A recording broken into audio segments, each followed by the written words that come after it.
Hi, I'm Jennifer, and I'm going to be reading The Color of My Words by Lynn Joseph. This is chapter 3. The Gree Tree. I like to sit high on my gree tree, where I can survey all below me. On top of the gree, I'm a strong, dark queen sitting on a throne of towering green. I hold the leaves close as the wind blows past. I kiss the raindrops as the thunder blasts. I'm the gree queen, and I'm in command, protecting my tree from careless hands. Alone with a treasure no one else sees, hidden from the world and all who seek me. No one had to point out that I was different from everyone else in the village. It was clear from the first day I began climbing the gree tree and staying up there for hours. "What's wrong with your daughter?" neighbors asked Mammy. "She's not right in her head," they answered themselves when Mammy only shrugged her shoulders. Pappy would say nothing wrong with sitting in a tree. It's the same as sitting on a porch, except it's higher. Roberto would climb up with me sometimes, but he got bored quickly and he swung down, yelling like a monkey. Angela shook her head at me and said I would never be a real chica because chicas do not climb trees when they are 12 years old. Not even Guario understood, although he tried. He asked me once what I did up there. That was more than anyone else had ventured to inquire. I told him I looked around. He asked if I didn't think I was wasting a lot of time, when I could be doing something to prepare for my future, such as studying English. Guario always had his mind on the future.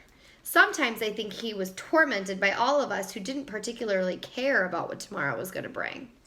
And really, what was there to know? Either it would rain or it would not.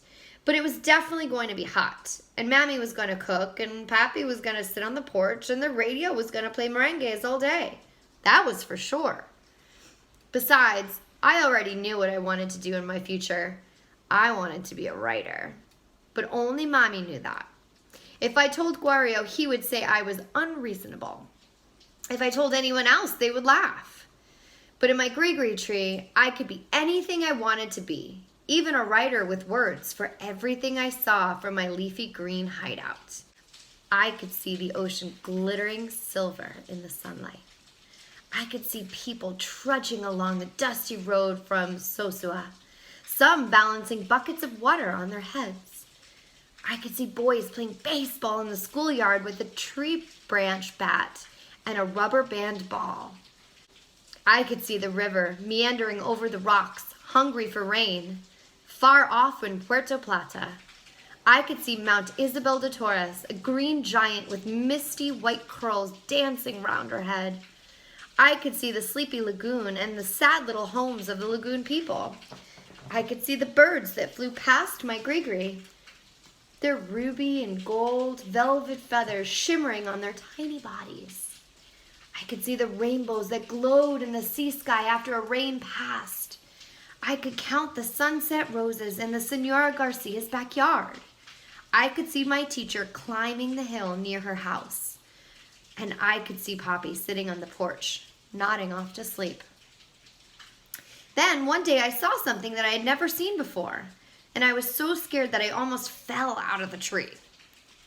There, I was looking at the sea when suddenly out of it rose a giant monster, tall and black and covering the sun with its shadow. Before I could scream, the monster fell back into the sea. I scrambled down the tree quickly and ran towards my house, shouting, "Papi, there's a monster in the sea!" Papi woke up from his siesta. "¿Qué pasa?" "A monster," I repeated. "A giant sea monster, and it's coming this way." I shouted inside the house, "Mommy, come quick, there's a monster in the sea. I saw it." Mommy came outside, and Angela followed her.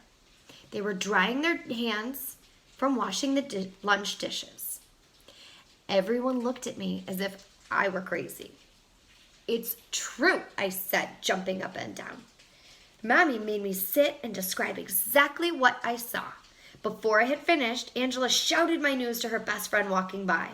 Then Papi waved over some of his domino-playing amigos and told them what I saw from on top of my gree tree. Soon, our porch was surrounded with people, all asking me to tell my story again. When I had told it for the 4th time, Senor Garcia, the colmado owner, began to laugh. "You must have fallen asleep in the tree and had a bad dream, Carino," he said. "No," I replied, shaking my head. "I saw it." But his words had relived everyone's fears of the sea monster. "Yes," they agreed. "You must have imagined it." "No, you idiots," I wanted to shout. "I didn't imagine anything." But I kept quiet because Mommy and Poppy would not like it if I shouted at the neighbors and called them idiots. That was for sure. As everyone sat down on the porch to share a drink and talk about my sea monster, I slipped away and ran to my gree-gree tree. I heard Mommy calling me, but I pretended not to hear and I climbed up the tree fast. I needed to find out if what I had seen would come back again. I sat down on my usual branch and I tucked a few leaves away from my eyes. Then I stared at the sea. I looked so hard and for so long that its blueness filled up my eyeballs, and I had to blink a lot so I wouldn't go blind. The afternoon faded into evening, and the sea's blueness turned gray. I watched and waited. My stomach made grumbling noises, but I covered it with my hand. Then, just as I began to think that maybe I had imagined it after all, I saw a splash of white water. The splash of water rose up until it was high in the air like a magic fountain. "It's a volcano," I whispered. I remembered that my teacher had told us how many of the Caribbean islands had been formed by volcanoes that rose out of the sea. I gasped. Maybe I was seeing the beginning of a brand new island right next to the Republica Dominica. As I kept on looking, a black shape emerged out of the fountain of water.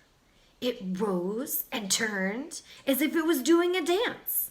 And that's when I saw the gleaming white throat of the sea monster. It hovered between heaven and ocean for a few seconds, and then it fell back into the water with a splash that sprayed salt drops as high as the pearl pink clouds. My heart beat furiously, and I steadied myself so I wouldn't fall down from the tree. I was right. I had not imagined anything. There really was a sea monster out there, but this time I didn't rush to tell anyone. What would the people do?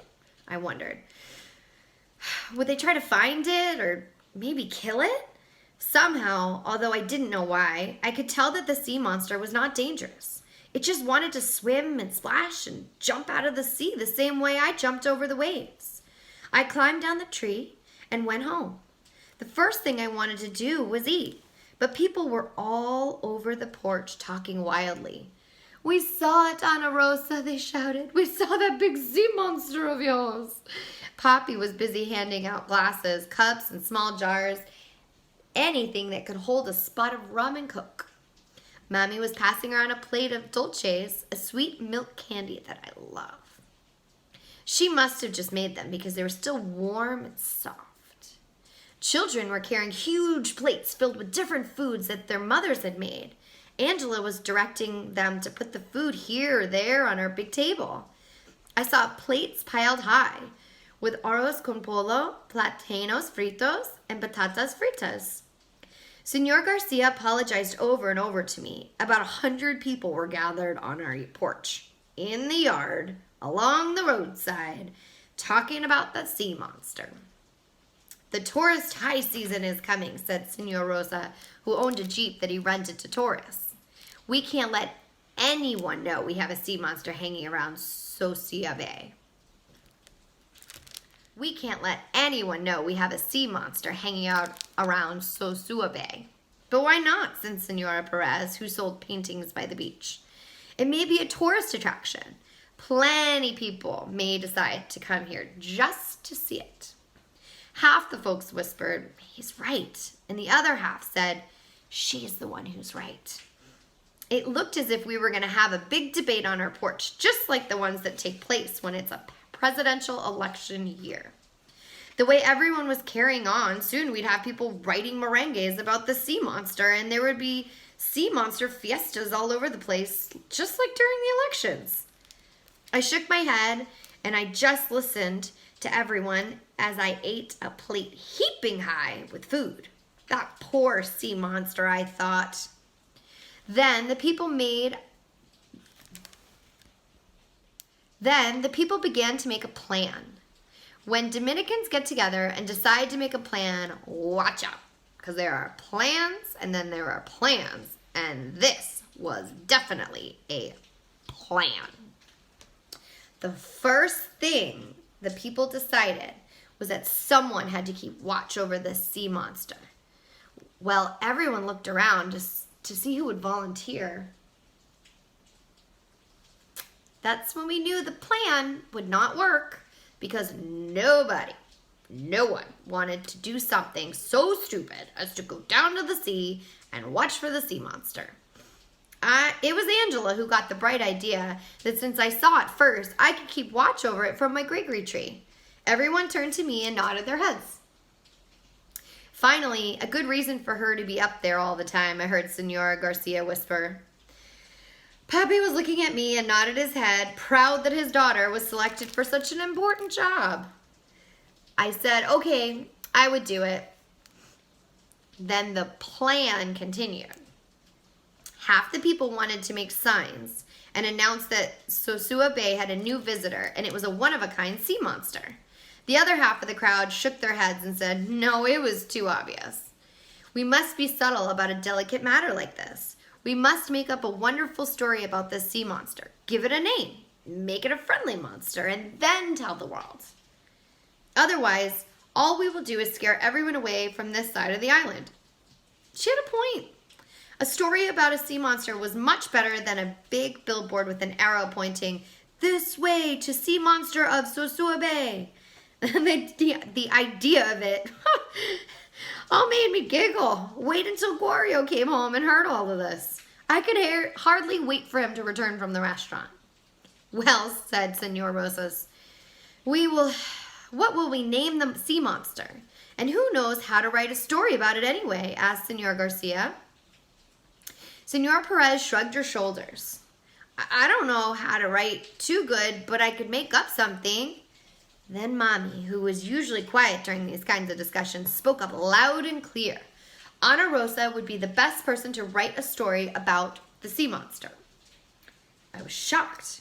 This wasn't the same Mommy who worshipped silence. People began to shake their heads. A child to do something so important? They whispered. Yes, said Mommy.